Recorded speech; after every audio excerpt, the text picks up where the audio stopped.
Bonjour à toutes et à tous, dans cette vidéo qui a mis un peu de temps à sortir, on va aborder le point épineux de la troisième couronne.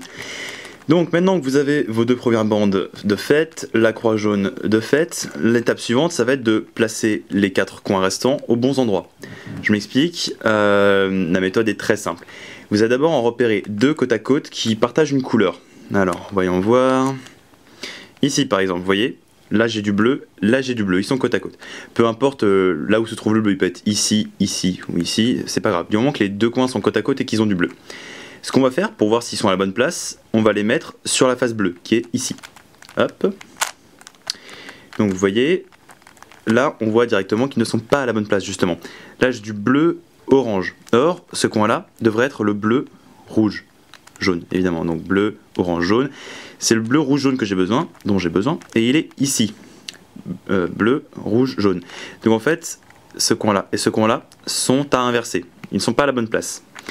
Alors là, ça va être la première vraie formule, mais elle est pas du tout compliquée. Enfin non, pas la première d'ailleurs, il y en avait dans l'étape d'avant. Ce sont ces deux coins que vous allez devoir échanger. Vous tournez vos cubes d'un quart de tour. Pas dans ce sens-là, hein. Même si ça se trouve ça marche, je sais pas du tout. Vous tournez dans ce sens-là. On commence par la droite. On fait monter la face de droite. Petit conseil, repérez-vous par rapport au blanc qui se démarque vraiment du reste. Le blanc là, vous l'envoyez derrière et vous faites pareil à gauche. C'est-à-dire que vous montez le blanc, vous l'envoyez derrière. Ensuite, vous rebaissez ça.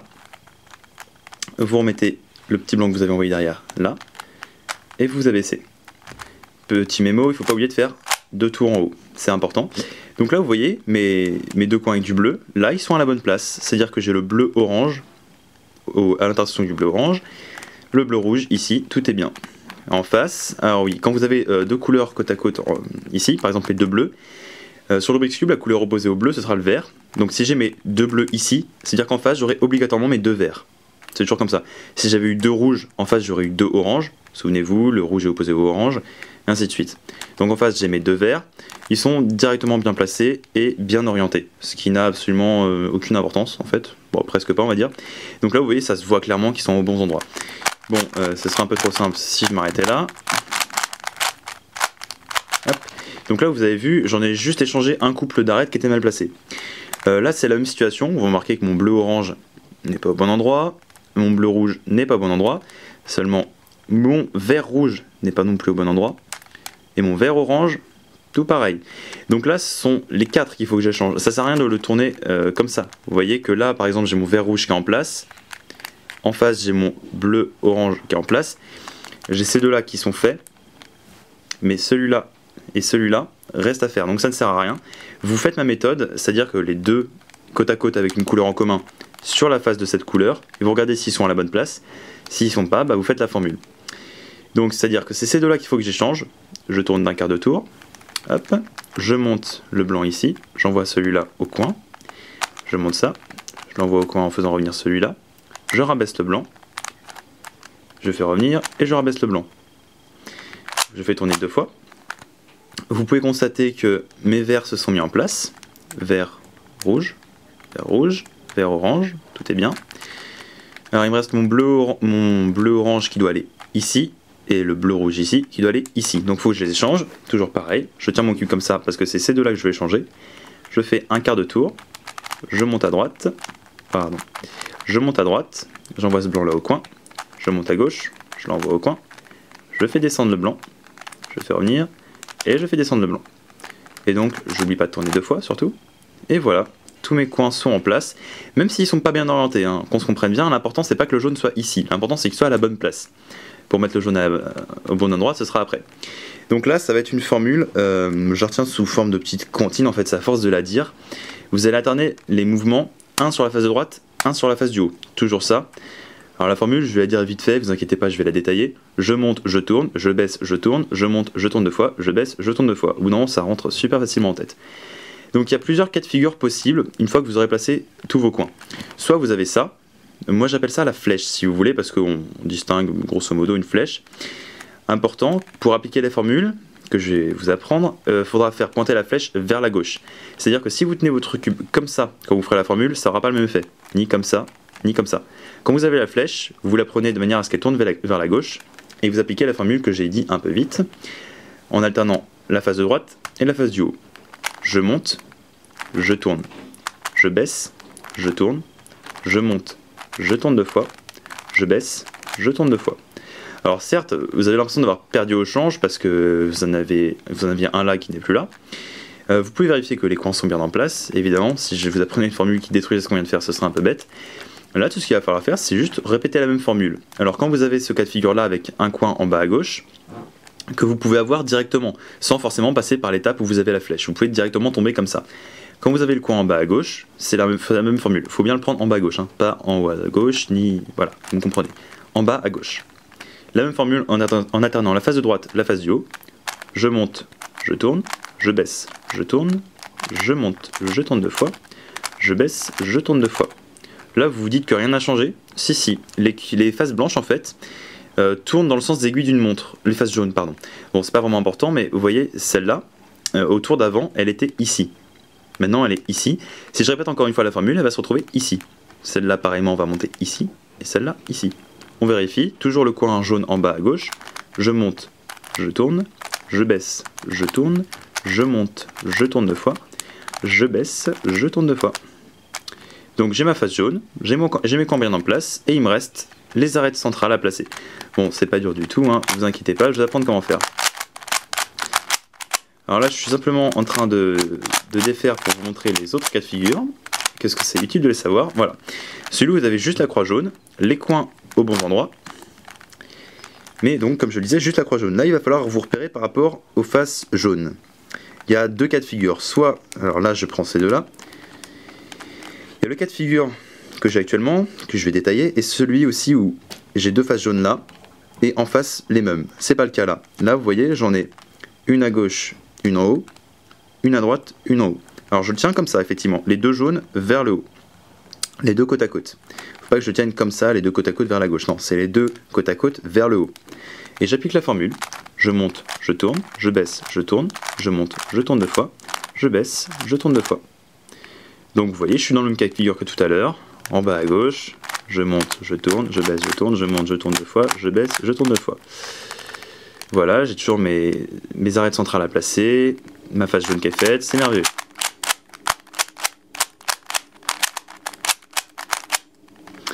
Allez voir, qu'est-ce que j'ai là? Bon, c'est nul. Je suis désolé, j'essaie juste de reproduire le cas de figure. Alors, le cas de figure où vous avez directement la croix jaune, hein, c'est pas du tout compliqué.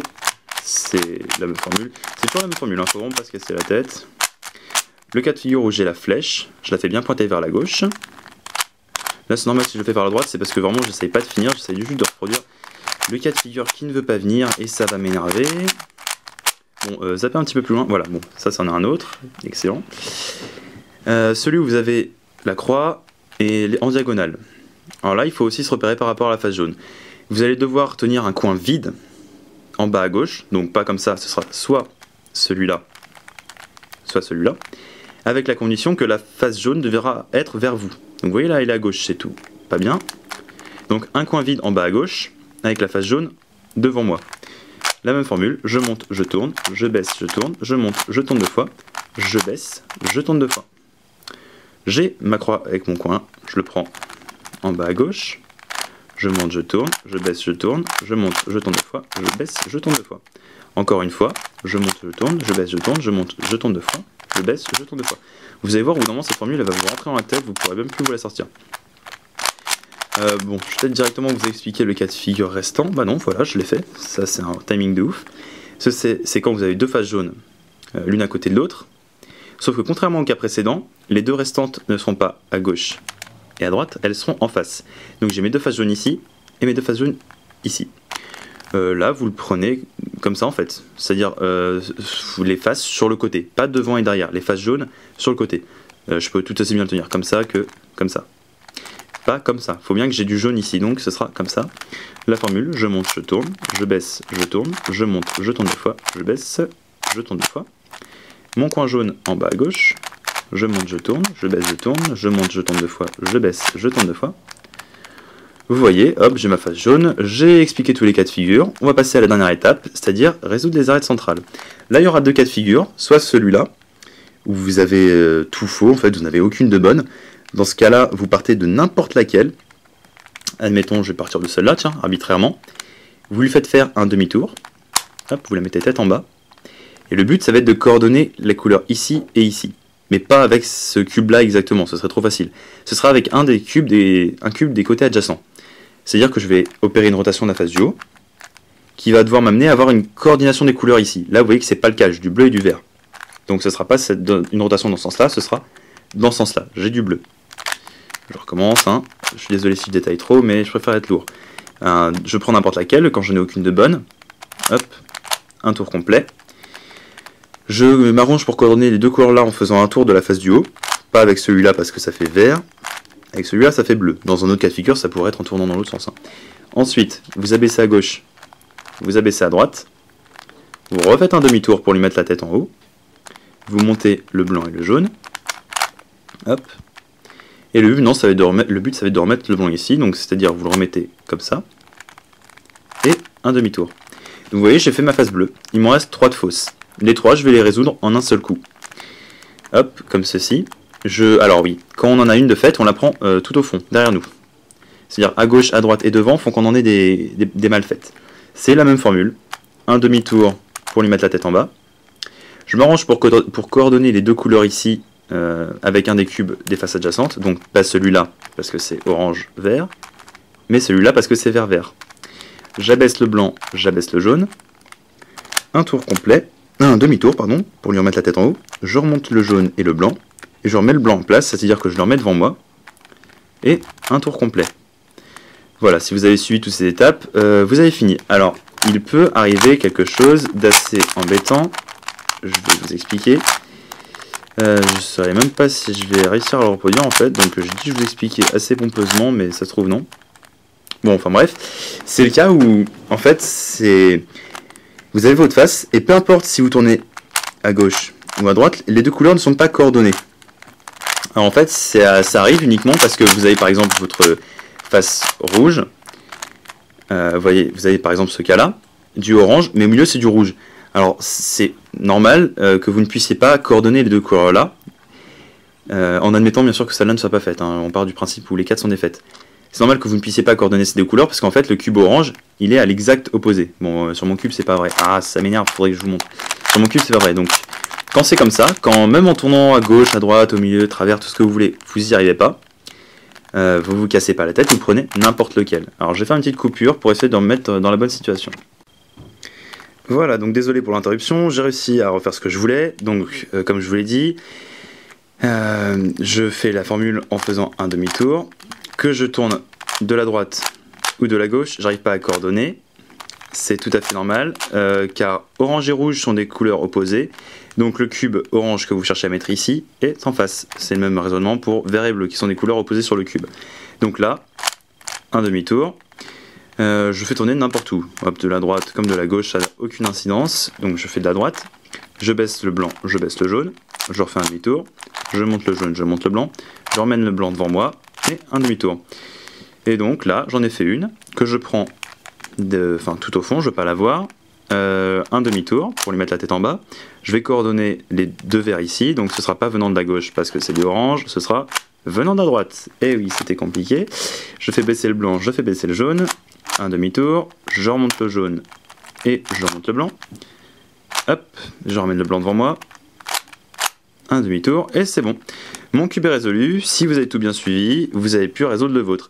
Donc dans les prochaines vidéos qui viendront le plus tôt possible, j'aborderai le 2x2, 4x4, 5x5, bientôt le 6x6 que j'espère m'acheter, le 3x3 miroir. Bon, 2 petites secondes. Ah putain.